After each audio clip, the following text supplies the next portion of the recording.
All right, what is going on, you guys? So before we get into the nitty gritty, the reason you clicked on this video to find out the principles of how to get jacked as a natural, right? I just wanted to give you guys some context. So in the background is going to be playing today's chest and back session, my upper day A. So hope you guys find some entertainment. Watch me do some hard sets. Let me know in the comments if you think on that set with 200 where I got 2 reps. Let me know if the spotter stole my rep. Personally, I feel like he did, but let me know if you guys think I was robbed or if I didn't have it and he saved me. Hope you guys enjoyed the video. Just so you guys know, it is pre-recorded, so I'm gonna be layering it over this video. But I'm out. So it's come to my attention, I want to say as of lately, but really for a while now, just spending time, occasionally on social media, things like TikTok, Instagram Reels.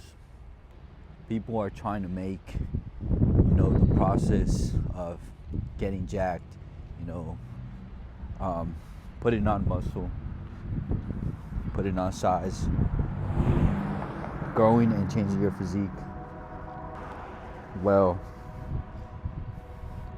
a lot more complicated than it really needs to be. A lot of people are not gonna like this. They're not gonna like the idea of this.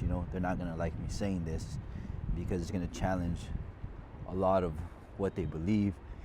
What they have come to believe because their favorite influencer said so. Or someone they look up to. But getting jacked, putting on substantial amounts of muscle. I'll throw up on screen somewhere, where I started and where I am today, and maybe even, the midpoint of it. There's a few key principles. It's really simple. It's not easy, but it is simple, and it doesn't have to be complicated or super thought out, right? So I'm gonna try to make this as simplified as I can, as cut and dry as possible. Dumb it down for you guys, share with you guys what it took me multiple years on my own of trial and error, of learning, constant improvements, constant self criticizing. It comes down to a few key principles. For one, you train hard. Go in the gym and you train hard. I personally always would advocate training to failure or to 0 reps in reserve. Basically stopping once you get the last full clean rep that you'll actually be able to get. The absolute lowest I would advise or recommend anyone to go is maybe 2 reps in reserve. But personally, just out of enjoyment's sake and preference and the way I like to train, I'll always go to 0 reps in reserve or failure. And sometimes if I'm up for it, if my recovery is there, I'll even go beyond or past failure. Now, number 2, you've got to be tracking your progress. This can fall into 2 categories. One would be your logbook, right? Your progress and performance in the gym, logging your weights on a given exercise, logging your amount of sets, logging your rep count for those sets, how those sets felt, whether something was off, whether a set felt really good, how you progressed the set, leaving many notes for yourself, that remind you of the feedback you felt after the set, or in the session. You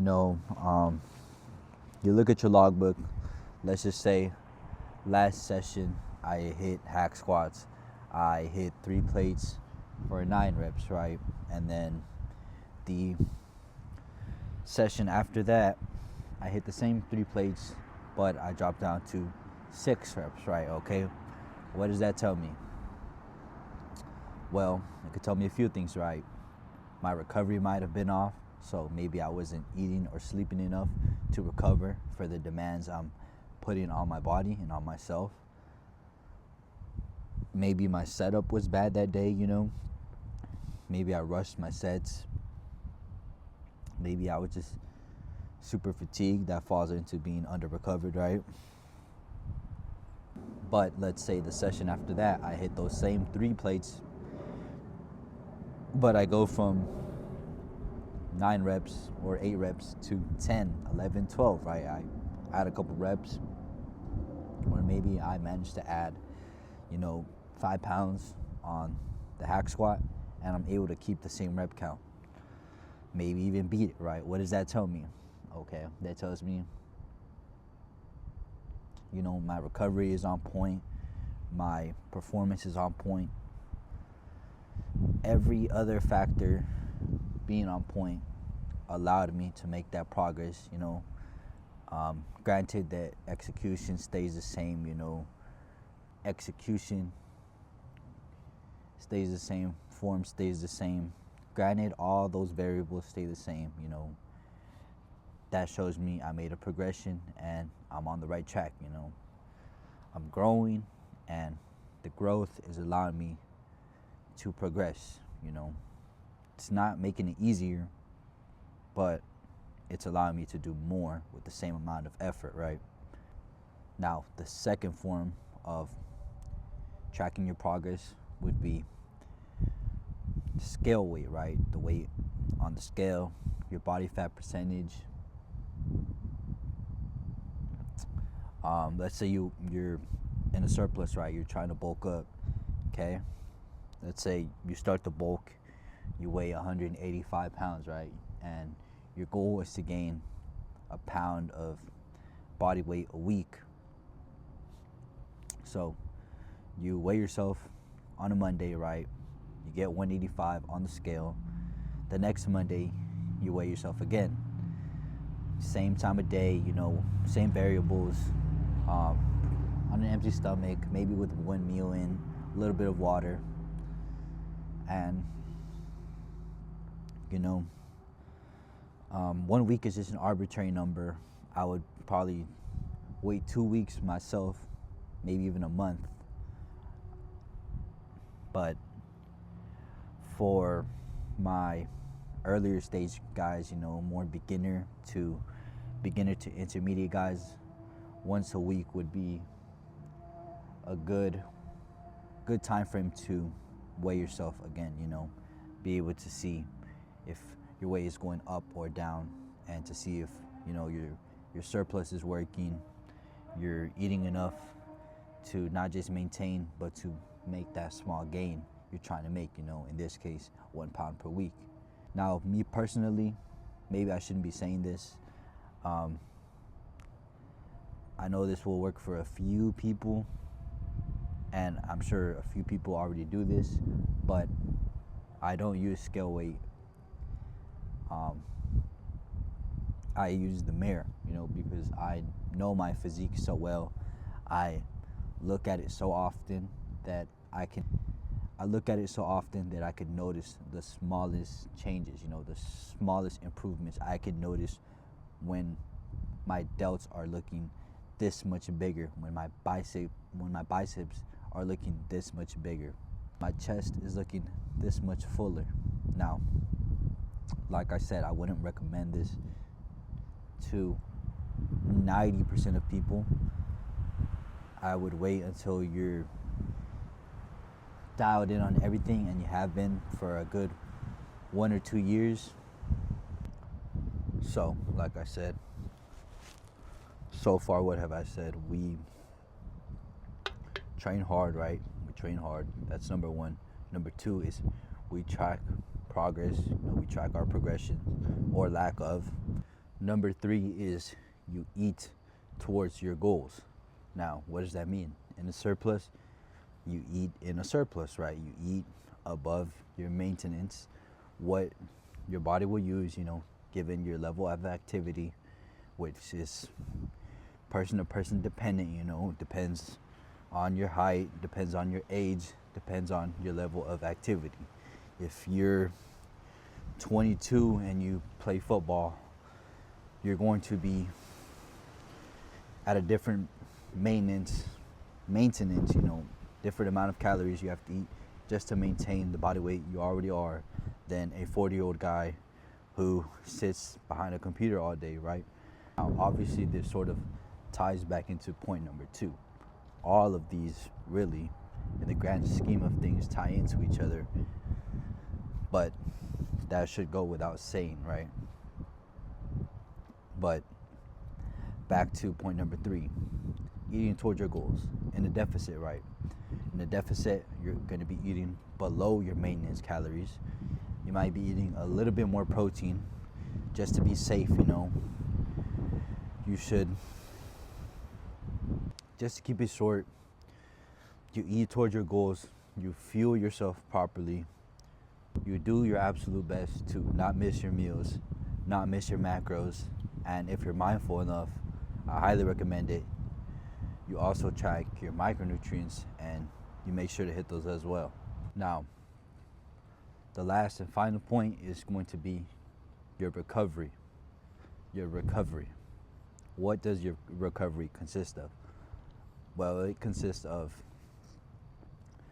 point number 3, eating towards your goals, being dialed in on your nutrition, whatever that means, In short, just making sure you hit the calories you need to hit and the macros you need to hit, but also sleeping enough, recovering enough by just sleeping.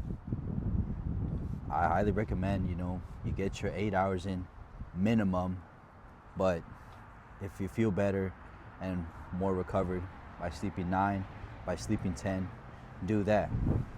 It also looks like managing your stress, living a low to moderate stress life. Now, some people by default, you have maybe a high stress job, maybe you have a lot of pressure on you, or you're just doing a lot and it's highly stressful.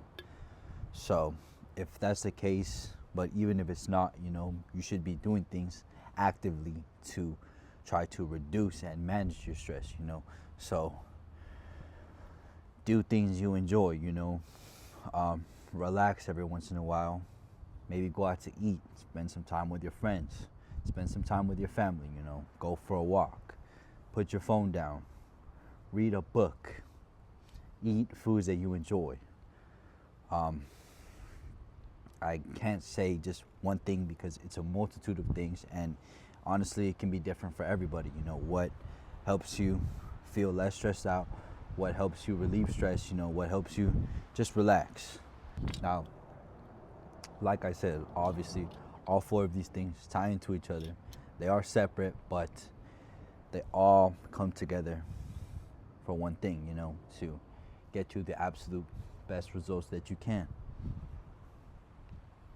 Your nutrition being dialed in or not, your sleep being dialed in or not, your stress being dialed in or not, is going to affect your performance once you get into the gym, and if all things are dialed in, your lifts will be going up, You'll be pushing heavier loads every session. You might be doing more reps every session, and your execution will be better. Maybe even all 3 or a mix of those 2 of those 3, right? But the same goes for the opposite. If your sleep is not dialed in, if your nutrition is not dialed in, if your stress is not dialed in, or your control of your stress, you're going to be eventually seeing a dip in your performance. Weights you pushed previously are going to feel heavier. You might lose a rep or 2 on a given set. Like I said, it's simple. I hope I made it simple for you guys, but that doesn't mean it's easy. It's about consistency, it's about discipline, and it's about having everything dialed in, being on point with everything for a long span of time. Not a few days, not a week, not 2 weeks, but months, years. that's when you're going to see true results. You know, when you have everything dialed in, you're on top of every aspect, the 4 I just gave you guys, for long periods of time. Once you're locked in on, you know, you're training hard, your level of intensity and effort that you give in your sessions, in your training, once you're locked in on tracking your progress, log booking, looking for trends, you know, upwards or downwards in your weight, in how you feel.